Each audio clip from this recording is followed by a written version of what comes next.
Here's how getting the PlayStation 5 might be way easier than you think. It's been a big week for gaming news. Ghost of Tsushima drops on Friday, Ubisoft officially revealed Far Cry 6 with Giancarlo Esposito as its big bad, and we got our first real look at Assassin's Creed Valhalla's gameplay. But of course, we're always thinking about the future here at Nerdist, namely the next generation of consoles dropping later this year. I'm talking about the PlayStation 5 and the Xbox Series X. Now, if you're one of those gamers who are so determined to be an early adopter that you've already resigned yourself to having to troll eBay for weeks and weeks on end just to pay through the nose for one of those sweet next-gen consoles, well, it might not be as bad as you think, because it appears that Sony, at least, has heard your cries. Now, you may remember how we previously reported way back in the ancient past of April that the PlayStation 5 launch wasn't looking too hot for fans of day one console purchases, which, if we're being real, when has getting a day one console ever been easy? I'm getting flashbacks right now to waiting outside a now defunct Toys R Us at 4 a.m. just for them to run out of Nintendo Switches right before it was my turn to grab one. Yeah, go to hell, Jeffrey.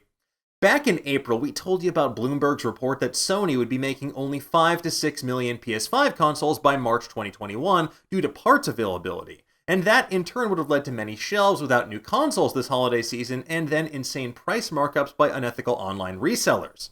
But it appears, at least for the PS5, that may no longer be the case. Because now both Bloomberg and the Nikkei Asian Review are reporting that Sony is redoubling their efforts when it comes to producing new consoles. Literally. By shooting to build 10 million PlayStation 5 consoles by the end of this year. The main reason for this change? They've noticed there's been a higher demand for gaming while people all over the world are stuck at home, which, weird. While this is definitely true, there's still a few other details to consider as to whether this increased production will actually yield greater sales. Now, the first is supply chain and delivery capabilities. From a logistical perspective, due to COVID-19, can all of those extra consoles actually make their way to store shelves this holiday season? We're still seeing COVID's effects on shipping now, and while goods are still being distributed, that whole next day delivery ain't what it used to be.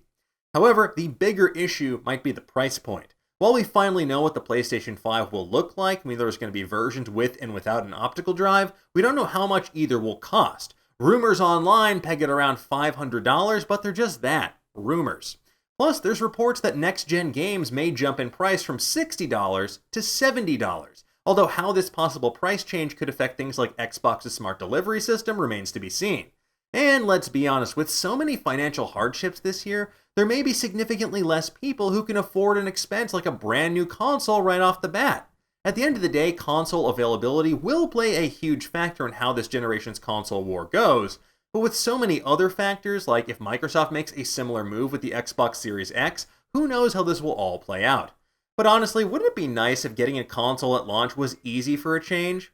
Anyway, what do you folks think? Are you going to get a next-gen console this year, or at least try to? How much do you think the PS5 and Xbox Series X will cost?